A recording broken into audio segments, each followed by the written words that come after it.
తాకట్లో ఉన్న బంగారాన్ని విడిపించి ఆ రోజున మార్కెట్ ధర కట్టి మిగిలిన డబ్బును మీకు అందిస్తుంది కొమ్మూరి గోల్డ్. నమస్కారం, మీరు చూస్తుంది ఐ డ్రీమ్. నేను మీ కీర్తి. నాతో పాటు ప్రముఖ ఆస్ట్రాలజర్ బ్రహ్మశ్రీ నానాజీ గారు ఉన్నారు. నమస్తే గురుగారు. శ్రీమాత్రే నమః. గురుగారు, ఆవు బొమ్మ, ఆవుకి చాలా విశిష్టత ఉంది కదా గురుగారు హిందూ ధర్మంలో. సో మన ఇంట్లో ఆవు బొమ్మని ఏ దిక్కున పెట్టాలి, ఎందుకు పెట్టాలి, దానివల్ల ఉపయోగాలు ఏంటి, రాంగ్ డైరెక్షన్ లో పెడితే జరిగే నష్టాలు ఏంటి? తప్పకుండా అండి. ఒక్కొక్క వస్తువు ఒక్కొక్క పదార్థము ఇంట్లో పెట్టుకోవడం వల్ల వాహనంగా కొంతమంది దేవతల దగ్గర చూడండి, ఈశ్వరుడి దగ్గర నంది ఉంటుంది, గణపతి దగ్గర ఎలుక, అలాగే మన కుమారస్వామి దగ్గర నెమలి. ఏమిటి అంటే అది ఒక ఎనర్జీని క్రియేట్ చేసేవి చెప్పాలంటే. అమ్మవారి దగ్గర సింహం ఉంటుంది. అలాగే ఇళ్లల్లో ఏంటంటే మనం చూడ్డానికి కేవలం ఏదో 4 గోడలు ఉన్నాయి, ఏదో గాలి వెలుతురు వచ్చేలాగా ఇల్లు కట్టేసుకున్నాం, ఇదే వాస్తు అనుకుంటాం. కాదు. బ్రహ్మస్థానం నుంచి 16 జోన్స్కి ఒక్కొక్క జోన్కి 4-5 ముఖ్యంగా దేవతాసురులు ఉంటారు. ఒక్కొక్క దేవతాసురు దగ్గర ఒక్కొక్క పదార్థం, అంటే అక్కడ గోవు బొమ్మ అనుకోండి, లేకపోతే సూర్యుడు యొక్క బొమ్మ అనుకోండి, ఏదైనా కానీ టీవీ పెట్టడం అనుకోండి, అది ఎనర్జైజ్ అవుద్ది.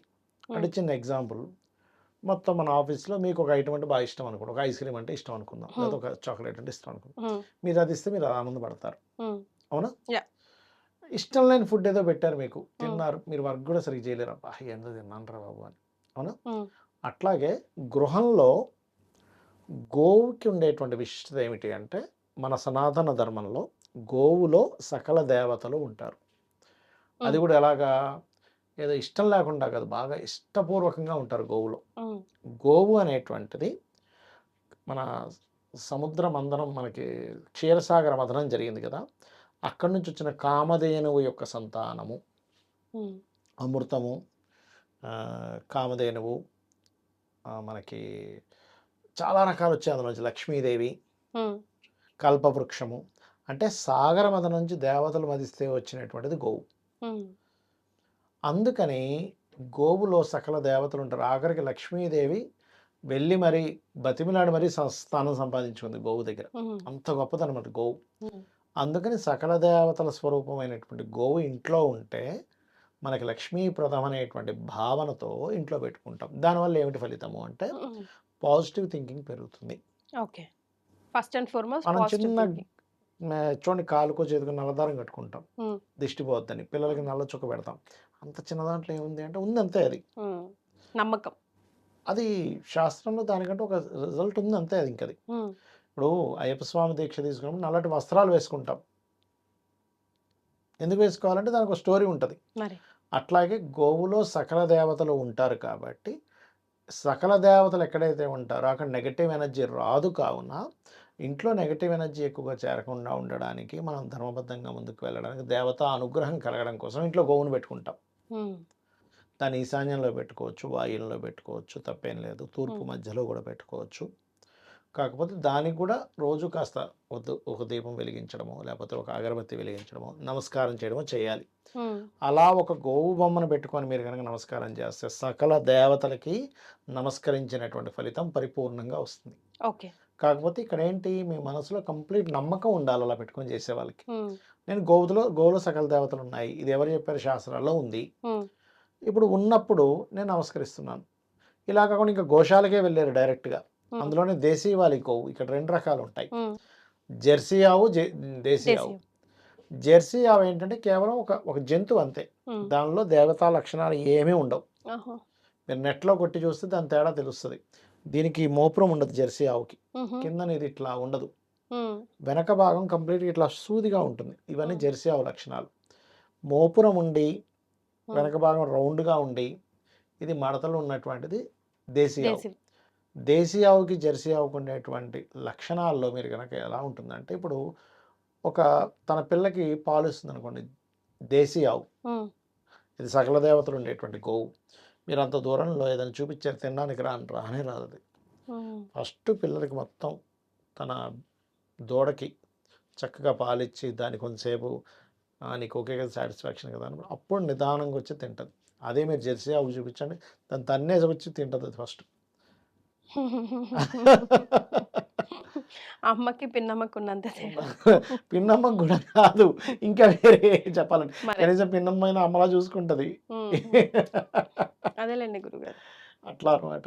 కానీ గుర్తుపట్టొచ్చా గురుగారు ఈజీగా చూడొచ్చు, డిఫరెన్స్ ఈజీగా గుర్తుపట్టొచ్చు. తెలియని మీరు వాళ్ళు కూడా? చూస్తే అసలు ఇది మోపురం ఉండదు గోవుకి. హుహు. ఆ కళ్ళు, ఆ నోరు కూడా ఏదో ఇట్లా ఉంటది. ఏదో అంత సౌమ్యత కనబడదు మీకు. అదేంటి గురుగారు ఒకటే బ్రీడ్ గదా! బ్రీడ్ ఒకటెందుకు అవుతది, పంది స్పెర్మ్‌తో తయారైంది జెర్సీ ఆవు.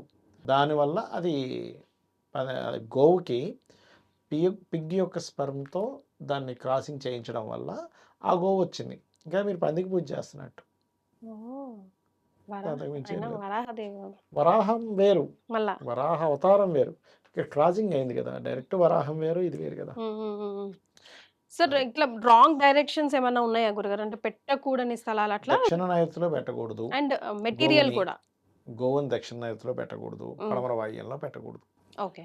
దక్షిణ నైరుతిలో పెడితే ధర్మం అనేది వేస్ట్ అనే ఫీలింగ్ వస్తుంది. పడమర వాయువ్యంలో పెడితే హుహు. స్ట్రెస్ పెరిగిపోతుంది మనిషి ఆలోచన విధానం మీద. హ్మ్. మిగతా ఎక్కడైనా పెట్టుకోవచ్చు. అందులో ప్రధానంగా తూర్పు, ఉత్తర ఈశాన్యము, ఉత్తరము, ఈశాన్య భాగాల్లో, వాయువ్య భాగంలో కూడా పెట్టుకోవచ్చు. తప్పేం లేదు. హ్మ్.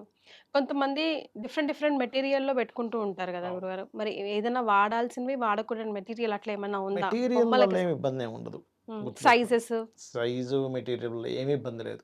మీరు ఇప్పుడు చిన్న ఎగ్జాంపుల్, హ్మ్.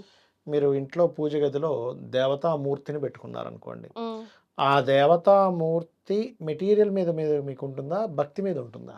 అంతేలెండి. భక్తే కదా! హ్మ్. ఎందుకంటే ఆ యొక్క హిరణ్యకశిపుడు, ప్రహ్లాదుడు కూడా భక్తితో ఈ స్తంభంలో ఉన్నాడంటే ఉన్నాడని ఆ స్తంభం నుంచి బయటకొచ్చాడు. హ్మ్. అదే నమ్మకం వల్ల మీరు మీరు పెట్టే నమ్మకం ఎలా ఉంది? మీరు చేసే పూజాది విధానం ఎలా ఉంది? భక్తి శ్రద్ధలతో చేయాలి. అక్కడ దేవత ఉందనే భావనతో చేయాలి. హ్మ్. అప్పుడు ఖచ్చితంగా ఫలితం ఉంటుంది. అందులో డౌట్ ఏం లేదు. కానీ ఎంత పుణ్యం చేసుకుందో ఆ గోవు. ఎందుకో అంత పెద్ద వరం ఇచ్చారో. సకల దేవతలు అందులో కొలువయ్యేంత అంటే అంత ప్రాముఖ్యత ఉంది. స్టోరీ ఆ ఏంటో. గోవుకి అంత ఇదుంది. ఆ ఎనర్జీ అలా ఉంది అంతే. ఎందుకంటే బ్రహ్మ సృష్టించింది కాదు. బ్రహ్మాన్ని సృష్టించాడు గానీ గోవుని సృష్టించలే. హుహు. అందులో నుంచి వచ్చింది గదా! హ్మ్. అందుకని మదన ఇది ఇప్పుడు యురేనియం అనేది ఒకటుంది. ఎందుకంత అంటే దాని దాని ఇది వేరే ఉంటది.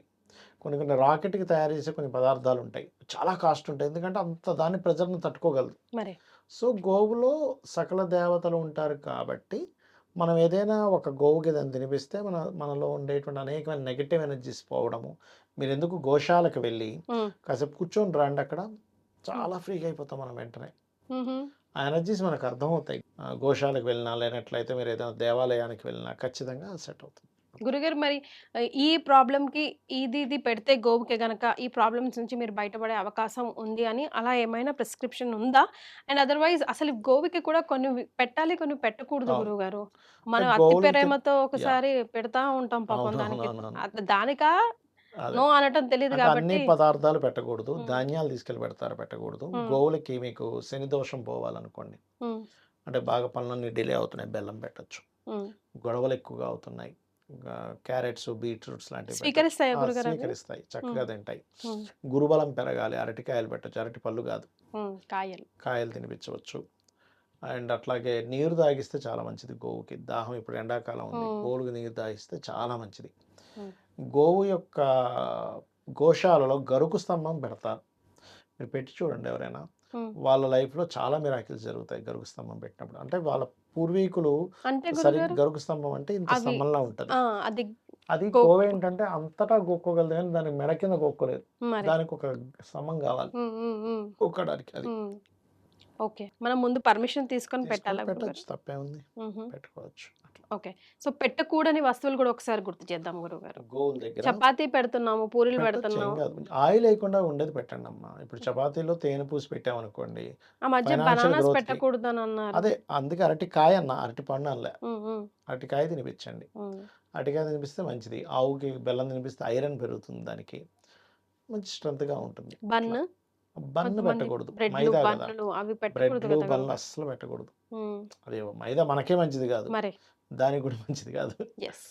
రైట్. తెలియక కవర్లతో పెట్టేస్తారు. కవర్లు ఎక్కడ పడితే అక్కడ పడేస్తున్నాం. హ్మ్. మనం పెట్టకపోయినా మనం ఎక్కడ పడితే అక్కడ కవర్లు పడేస్తారు. పాపం అందులో ఏదో పదార్థం ఉంటే ఆ కవర్‌తో పాటు మిగులుతది. హ్మ్. చాలా గోవులకి కవర్లు లోపల పేరకపోయి మళ్ళీ ఆపరేషన్స్ చేసి తీసిన కేసెస్ చాలా ఉన్నాయి. హ్మ్.